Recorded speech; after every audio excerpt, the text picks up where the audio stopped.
శ్రీమాత్రే నమః. సద్గురు జ్యోతిష్యాలయం నుండి ఒక అద్భుతమైనటువంటి విషయంతో మనం ముందుకు వస్తున్నాం. ఈ యొక్క 2026 మార్చ్ నెల రాశి ఫలితాలని ద్వాదశ రాశులకు అందరికీ కూడా మనం చెప్పడం జరుగుతుంది.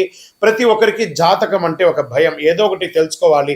నాకు వ్యాపారం బాగుందా, నాకు ఉద్యోగం బాగుందా, నాకు కోర్టు వ్యవహారాలు ఏమో తెలుస్తుందా, నాకు విదేశాల ఉద్యోగం ఉందా, నా వీసా వస్తుందా, నాకు H1 వీసా వస్తుందా, నా అప్పులు తీరుతుందా, నాకు ఆరోగ్యం ఎట్లా ఉంది, నా వ్యవసాయం ఎలా ఉంది, బాగా చదువుతానా, ఇలాంటి కన్ఫ్యూజన్స్తోనే ఎన్నో వీడియోస్ అన్ని కూడా చూస్తూ ఉంటారు వివిధ మాధ్యమాల ద్వారా. కానీ అందరికీ గుర్తుపెట్టుకుని మన యొక్క మాధ్యమం ద్వారా కూడా మనం ఈ మార్చి నెల యొక్క రాశి ఫలితాలు తెలుసుకోబోతున్నాం. జాతకం అనేది పడుతున్న వర్షానికి ఒక గొడుగు మాత్రమే, కానీ జాతకం జీవితం కాదు. మీరు మిమ్మల్ని నమ్మండి, మీ ఇష్టదేవాన్ని నమ్మండి, జాతకం కూడా అవసరానికి ఉపయోగించుకోండి, కానీ జాతకమే జీవితం కాదు. శ్రీమాత్రే నమః. మార్చ్ 2026 మిథున రాశి వారికి ఈ నెల ఎలా ఉంది, రాశి ఫలితాలన్నీ కూడా మనం చూసుకోబోతున్నాం. మార్చ్ గ్రహస్థితి ముందు ఫస్ట్ చూద్దాం. గురు భగవానుడు 12వ స్థానంలో వ్యయం, విదేశీయ ఆత్మచింతన మీద ఉన్నారు. శని భగవానుడు 10వ స్థానంలో ఉద్యోగం, కీర్తి. రాహు భగవానుడు 9వ స్థానం భాగ్యం, గురు కృపలో కూర్చున్నారు.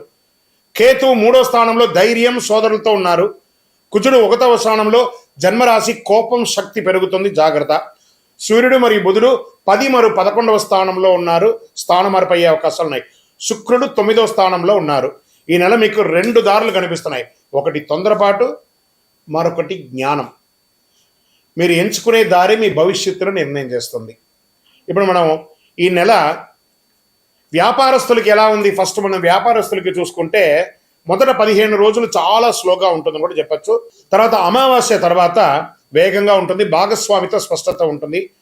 ఈ ఇండస్ట్రీస్ వాళ్ళకి కార్మికులతో చిన్న చిన్న సమస్యలు వచ్చే అవకాశాలు ఉంటాయి, జాగ్రత్త పడండి. యంత్ర సమస్యలు తాత్కాలికంగా ఉన్నా కూడా ఈ పవర్ ఫ్లక్సేషన్ కూడా ఉంటుంది, జాగ్రత్త పడాలి. తర్వాత ఉద్యోగస్తులకి తీసుకుంటే ప్రైవేట్ ఉద్యోగస్తులకి రాహు 9వ స్థానంలో ఉండడం వల్ల విదేశీ అవకాశాలు. మార్చి 18 తర్వాత మంచి ఆఫర్ వస్తుంది, జాబ్ ఆఫర్స్ చాలా వస్తున్నాయి. పేషెన్స్ అండ్ డిసిప్లిన్ ఉంటే ప్రైవేట్ రంగంలో ఉద్యోగాలు వచ్చే అవకాశాలు ఉన్నాయి. మీరు పేషెన్స్ని లూజ్ అయ్యారంటే మీరు రాజీనామా చేయాల్సి వస్తుంటుంది, మీ ఉద్యోగం కూడా పోయే అవకాశాలు ఉంటాయి, జాగ్రత్త. ఇంకా గవర్నమెంట్ సెక్టార్లకు వచ్చేటప్పటికీ శని 10వ స్థానంలో భారీ బాధ్యతలు వచ్చే అవకాశాలు ఉన్నాయి. పదోన్నతి ఆలస్యం, కానీ ఖచ్చితంగా వస్తుంది మే, జూన్ తర్వాత. పై అధికారులతో వాదనలు వద్దు, గాసిప్స్ మాట్లాడకండి ఉద్యోగం చేసే చోట, ఇదొకటి చూసుకోవాలి. ఇంకా రియల్ ఎస్టేట్ చేసేవారికి ఇంకా విదేశీ డీల్, ఇంటర్నేషనల్ డీల్స్ వచ్చే అవకాశాలు ఉంటాయి ఏప్రిల్ తర్వాత. ఇప్పుడు ఈ నెల అన్ని తయారు చేసుకుని చూపించడం, మాట్లాడడం అవన్నీ చేయండి. పాత ఆస్తి ఒకటి వివాదం పరిష్కారం అయ్యే అవకాశం ఉన్నాయి. షేర్ మార్కెట్ రిస్క్ తీసుకుంటే లాభం ఉంది. ఈనాడు మీరు రిస్క్ కూడా తీసుకోవచ్చు, అవకాశాలు ఉన్నాయి, లాభం తీసుకోవచ్చు. కానీ మార్చి 11, 14 జాగ్రత్త. డైలీ ట్రేడింగ్, ఇంట్రాడే మాత్రం చేయకండి, లాంగ్ టర్మ్లో చేయండి. ఇంకా గురు 12వ స్థానంలో ఉండడం వల్ల ఖర్చు ఎక్కువ ఉంటుంది, విదేశీ ప్రయాణాలు కూడా ఎక్కువ వస్తాయి, దానివల్ల కూడా ఖర్చు ఎక్కువ అవుతుంది. కానీ శని 10వ స్థానంలో ఉండడం వల్ల స్థిరమైనటువంటి ఆదాయం ఉంటుంది, ఆదాయానికి లోటు ఉండదు, ఖర్చు పెట్టినా ఆదాయానికి లోటు ఉండదు. అవసరం లేని ఖర్చులు తగ్గించుకోవాలి, జూలై ఖర్చులు తగ్గించుకోవాలి. కాస్త యాక్టివిటీస్లో, ఈ అలవాట్లలో కూడా కొంచెం ఇబ్బంది పడకుండా జాగ్రత్త పడండి. ఇంకా అప్పులు ఇవ్వకండి. ఇంకా కుటుంబ సభ్యుల దగ్గర కుజుడు జన్మరాశిలో ఉండడంలో కోపం పెరుగుతుంది, మాటల వల్ల సమస్యలు పెరుగుతుంది. చివరిలో కూర్చొని మాట్లాడుకొని కాంప్రమైజ్ అవ్వండి. ఇంకా ప్రేమ వల్ల రాహు ప్రభావం, దూర ప్రేమలు బలపడతాయి, ఒక రహస్యం బయటపడే అవకాశాలు ఉన్నాయి, జాగ్రత్త. ప్రేమికుల మధ్య రహస్యాలు ఉండకూడదు. కుటుంబ సభ్యులు, తండ్రి ఆరోగ్యం పట్ల జాగ్రత్త వహించండి. ఇంట్లో ఆధ్యాత్మిక వాతావరణం పెరిగే అవకాశం ఉన్నాయి. పూజలు, హోమాదులు, కార్యక్రమాలు, గృహప్రవేశాలు, ఇవన్నీ అవకాశాలు చాలా ఉన్నాయి.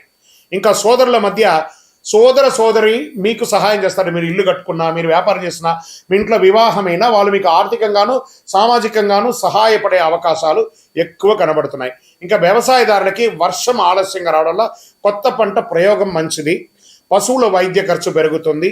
ఇంకా కోర్టు వ్యవహారాలు ఉన్నాయి చూసారా, కేసు స్లోగా నత్తనడగ్గా ఉంటుంది. అవసరమైతే మనం మార్చుకుందామా, వేరే కోర్టుకు మార్చుకుందామా, లేదా కాంప్రమైజ్కి వెళ్తామా, ఇన్ని డిస్కషన్స్ వస్తాయి. మార్చి 22 తర్వాత అనుకూల పరిణామాలు కోర్టు ద్వారా వస్తుంది, మధ్యవర్తిత్వం వద్దు. ఇంకా విద్యార్థులకి తీసుకుంటే రోజు 20 నిమిషాల ధ్యానం చేయండి. ఐటీ మీడియా రంగంలో బాగా స్ట్రెస్ ఉంది, జాగ్రత్త పడండి. విదేశీ విద్య యోగ బలంగా ఉంటుంది. పోటీ పరీక్షలో చాలా కఠినంగా చదివించాలి. ఇంకా ఈ సివిల్స్కి ప్రిపేర్ అయ్యే వాళ్ళందరూ కూడా చాలా స్ట్రాంగ్ చదువు చదవండి. బ్యాంకింగ్ ఎగ్జామ్స్ రాసే వాళ్ళకి, ఇవన్నీ కూడా కాంపిటేటివ్ ఎగ్జామ్ రాసే వాళ్ళకి ఇవన్నీ కూడా మంచి పరీక్షా సమయం. గట్టిగా చదవాలి విద్యార్థులు. మీరు చదివితేనే భావి భారతానికి మీరు ఒక ఉద్యమ చక్కగా నడిపించే వాళ్ళు మీరే ఉంటారు. గొప్పగా ఆర్థికమైనటువంటి బలాన్ని సేకరించేది మీ విద్యార్థులే. కాబట్టి జాగ్రత్త. ఆరోగ్యం పట్ల తలనొప్పి ఎక్కువ వచ్చే అవకాశాలు కనబడుతున్నాయి. మార్చి 9, 16 మధ్యలో కాస్త ఆరోగ్య పట్ల చాలా జాగ్రత్త పడాలి. అవసరమైతే ఒక డాక్టర్ని సంప్రదించి ఒక పరీక్ష చేసుకోవడం మంచిది. మంచిగా టోటల్ బాడీ చెకప్ చేసుకుంటే మంచిది. ఆందోళన బాగా పెరుగుతుంది, ఒక యాంగ్జైటీ పెరుగుతుంది. ఇవన్నీ కూడా జాగ్రత్త. ఈ నరాలకు సంబంధించినటువంటి ఇబ్బందులు వచ్చే అవకాశాలు ఉన్నాయి. పొత్తి కడుపులో నుంచి అసలు మూత్రనాళాల దగ్గర మంటగా ఉండే అవకాశాలు ఉన్నాయి. ఇవన్నీ కూడా జాగ్రత్త పడండి. అధిక వేడి కూడా వస్తుంది కాబట్టి కాస్త జాగ్రత్త పడండి. చలివేంద్రాలు ఏర్పాటు చేయాలి. మీరు చేయవలసినటువంటి ఒక ఫలితం ఏమంటే చలివేంద్రాలు ఏర్పాటు చేయండి. మీ ఇంటి ముందర పెట్టండి, లేదా మీ వ్యాపార స్థలంలో పెట్టండి, లేదా ఎక్కడైనా సమాజ సేవగా కూడా పెట్టండి. మసాలా ఐటమ్స్ కాస్త తక్కువగా తినండి. పొద్దున్న లేచి సూర్యోదయాత్ పూర్వం లేచి సూర్యుడు ఉదయిస్తూ ఉండగా బాలార్క, ఆ బాలార్కుడి దగ్గర నిలబడి ఆ చెమట వచ్చేటట్టుగా ఆ యొక్క సూర్య నమస్కారాలు 12 ఫ్లెక్స్లను చేయండి. మీరు చేయవలసినటువంటి పరిహారాలు ఏం చెప్పంటే ఓం బుధాయ నమః అని 108 సార్లు పారాయణం చేయండి. విష్ణు ఆలయాలు దర్శనం చేసుకోండి. విష్ణు సహస్రనామ పారాయణాన్ని వినండి, లేదా విష్ణు సహస్రనామ పారాయణం చేయేంత టైం లేదు. శ్రీరామ రామ రామేతి రమే రామే మనోరమే సహస్రనామ తత్తుల్యం రామనామరాని నేను 3 సార్లు చెప్పండి. రాజా రామచంద్రస్వామి వారికి అనుగ్రహం పొందండి. మీ ఇష్ట దైవాన్ని ప్రార్థన చేయండి. మీ యొక్క దేవాలయంలో వెళ్ళి మీ వయస్సు ఎంత ఉందో అన్ని దీపాలను నువ్వుల నూనెతో దేవాలయంలో వెలిగించండి. నవగ్రహాలకి 19 ప్రదక్షిణాలు చేయండి. పచ్చని వస్తువులు దానం ఇవ్వండి. ఆకుకూరలవన్నీ కూడా ఆవులకి వాటికన్నిటికీ దానం పెట్టండి. అదృష్ట సంఖ్య 5 మరియు 3. అదృష్ట రోజు బుధవారం. అదృష్ట రంగు గ్రీన్, పచ్చ చాలా బాగా వస్తుంది. అదృష్ట దిక్కు మీకు ఉత్తర దిక్కుగా చాలా ప్రయాణం వస్తుంది. మిథున రాశి వారికి మార్చి 26 మనసు మీద గెలిస్తే ప్రపంచం మీరే గెలుస్తారు. మీరు ఆలోచించి మాట్లాడితే మీ యొక్క నియంత్రణలో ఉంటారు.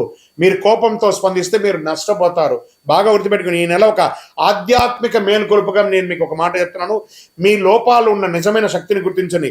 బుధుని కృప మీకు జ్ఞానం పెరుగుతుంది. మీ నిర్ణయం మీ భవిష్యత్తుకు ఒక పూలబాటగా మారుతుంది. ఇంకను మీ యొక్క వ్యక్తిగత జాతకం కోసం మీ పేరు, మీ డేట్ ఆఫ్ బర్త్, మీ time of birth, place of birth మా యొక్క నంబర్కి వాట్సాప్ చేయండి. అవసరం ఉంటే ఈ అతి శక్తివంతమైనటువంటి కరుంగాళిమాలను ధరించండి. ఆరోగ్యంగా ఉండండి. ద్వాదశ రాశులందరికీ కూడా మా ఛానల్ ద్వారా చూస్తున్నటువంటి ప్రేక్షక మిత్రులకి ఉగాది శుభాకాంక్షలు. అందరూ కూడా ఆయుర ఆరోగ్య ఐశ్వర్య భోగభాగ్యాలతో ఉండాలని అఖిలాండ కోటి బ్రహ్మాండ నాయకుడు అయ్యప్ప స్వామి వారిని ప్రార్థన చేసుకుంటున్నాను.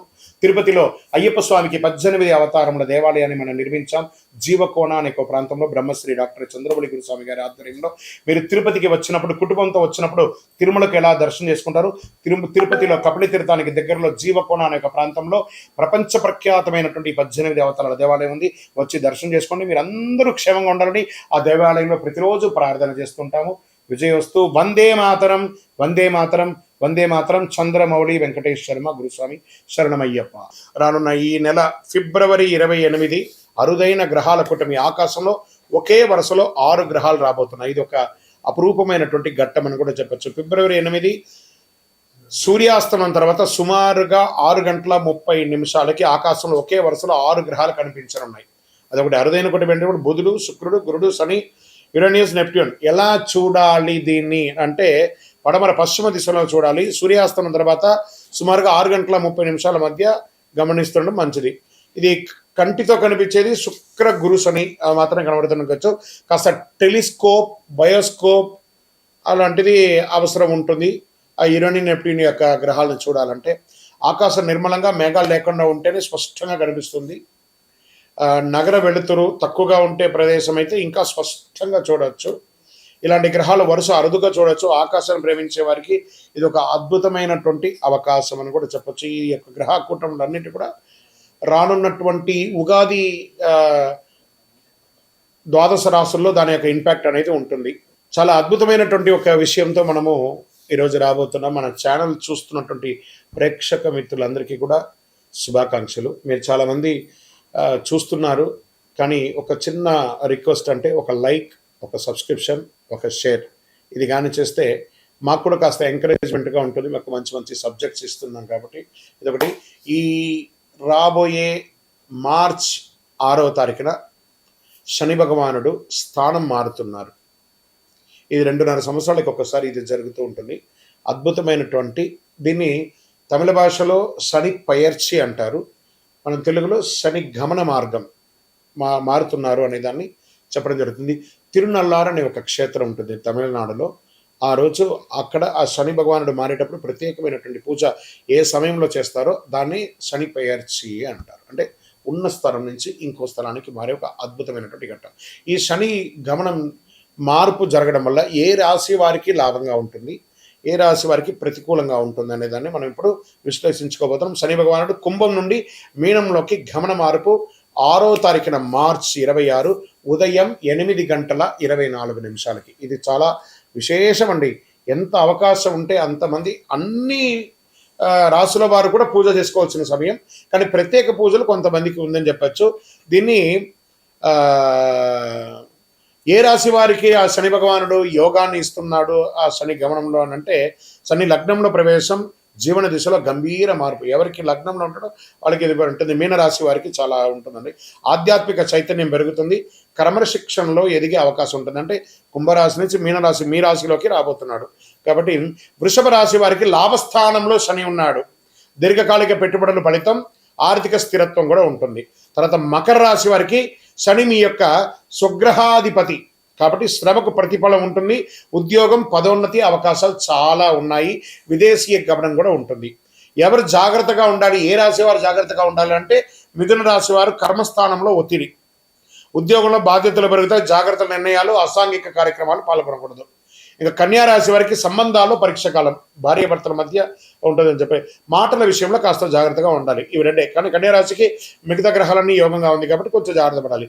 ధనుసు రాశి వారికి అర్ధాష్టమ శనిలో ఉన్నారు, గృహ కుటుంబ విషయంలో ఆందోళన, ఆస్తి నిర్ణయాల ఆలస్యం ఇవన్నీ కూడా అవుతూ ఉంటుంది. శని ఎప్పుడు శిక్షకారకుడు కాదు. అదేవిధంగా సింహరాశి వారికి కూడా అష్టమ శనిలో ఉన్నాడు, కొంచెం జాగ్రత్తగా ఉండాల్సినటువంటి సమయం.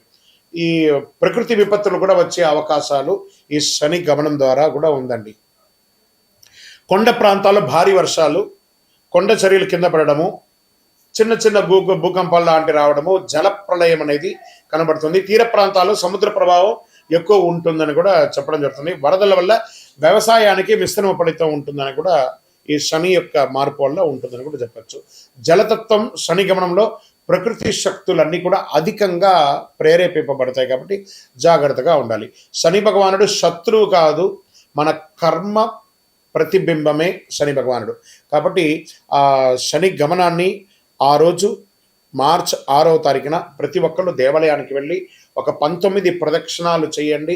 కాకధ్వజాయ విద్మహే ఖడ్గహస్తాయ ధీమహి తన్నః మంద ప్రచోదయాత్, నీలాంజన సమాభాసం రవిపుత్రం యమాగ్రజం ఛాయామార్తాండ సంభూతం తన్నమామి శనైశ్వరం. ఈ యొక్క మంత్రాన్ని ఎప్పుడు కూడా మీరు పారాయణం చేస్తూ ఉండండి, చాలా అద్భుతమైనటువంటి ఫలితాలని పొందుతారు. ఇంకను మీ యొక్క వ్యక్తిగత జాతకం కోసం మా నంబర్ ఉంది చూసారా, ఆ నంబర్కి మీ యొక్క పేరు, date of birth, time of birth, place of birth చేసుకొని మా అపాయింట్మెంట్ కూడా మీరు ఫిక్స్ చేసుకొని మీ యొక్క వ్యక్తిగత జాతకం కూడా మీరు తెలుసుకోవచ్చు. మార్చ్ నెలలో ఉన్నటువంటి ముఖ్యమైనటువంటి రోజులు ఏమైనా ఉన్నాయా, విశేషమైనటువంటి పండగలు ఏమైనా ఉన్నాయా అంటే ఫస్ట్ మనము తీసుకుంటున్నాం. చాలా ముఖ్యమైనటువంటి ఈ మార్చ్ నెల చాలా విశేషమైనటువంటి రోజులు ఉన్నాయి. 6వ తారీఖున మార్చ్ శుక్రవారం శని భగవానుడు గమన మార్పు, కుంభం నుండి మీనంలోకి వచ్చే ఒక అద్భుతమైనటువంటి రోజు ఉదయం 8:24. మార్చి 10 ఆమ్లకి ఏకాదశి. మార్చి 13 మరియు 14 2 రోజులు వచ్చింది హోలీ, హోళికా దహనం, హోలీ యొక్క పండుగ కామదహనం అనేది ఉంటుంది చూసారా, 13, 14 ఉంది. మార్చి 18 అమావాస్య, 19 నాడు ఉగాది, తెలుగు నూతన సంవత్సరం ప్రారంభం, పంచాంగ శ్రవణం ఉంటుంది. మార్చి 25 శ్రీరామ నవమి, చాలా విశేషమైనటువంటి రోజు. తర్వాత end of the month last day నుంచి మొదలు పెడితే ఏప్రిల్ 1 వరకు అయ్యప్ప స్వామి వారి పుట్టినరోజు. ఇది చాలా విశేషమైనటువంటి మార్చిలో ఉన్నటువంటి పండగలు వాతావరణాన్ని కూడా. రానున్న ఏప్రిల్ 1వ తారీఖున అయ్యప్ప స్వామి వారికి జన్మదినం. చాలా అద్భుతమైనటువంటి పూజలు ప్రతి దేవాలయంలోనూ, శబరిమలలో కూడా చాలా విశేషంగా పంబా ఆరాట్ అనే ఒక విశేషాన్ని చేస్తారు. ఏప్రిల్ 1వ తారీఖున జరగబోయే ఒక అద్భుతమైనటువంటి రోజు. ఉభయ తెలుగు రాష్ట్రాలే కాకుండా దేశ విదేశాల్లో ఉన్నటువంటి ప్రతి అయ్యప్ప స్వామి దేవాలయంలోనూ చక్కగా ఆ దేవాలయాన్ని అలంకారం చేసి గణపతి హోమాదులు, స్వామివారికి అభిషేక ఆరాధనలు, పట్టు పీతాంబరాలు ఇచ్చి స్వామివారికి తీపి వంటలన్నీ కూడా చేసి వచ్చిన భక్తులకు అందరికీ కూడా తీపి ఇచ్చి చక్కగా విద్యార్థులకి ఎగ్జామ్ టైం కాబట్టి మన దేవుని ప్రసాదంగా పుస్తకాలు, పెన్సిల్స్ పంచండి. సాయంత్రం చక్కగా పడి పూజ చేయండి, అన్నదానం చేయండి. అప్పటి నుంచి బాగా వేడి తాపడి ఉంటుంది కాబట్టి ప్రతి దేవాలయంలోనూ ఒక కుండను ఏర్పాటు చేసి దాహార్తిగా ఈ యొక్క నీళ్ళ సర్వీస్ని కూడా చక్కగా చేయండి. అద్భుతమైనటువంటి సేవ చేయండి. ప్రతి అయ్యప్ప భక్తులు గుర్తుపెట్టుకోవాలి, మార్చిలో కాదు అయ్యప్ప బర్త్డే, ఏప్రిల్ 1వ తారీఖున శబరిమలలో చేస్తున్నారు. మనం కూడా అందరం కలిసికట్టుగా స్వామివారి జయంతి ఉత్సవాన్ని దిగ్విజయంగా చేస్తాము. స్వామియే శరణం అయ్యప్ప.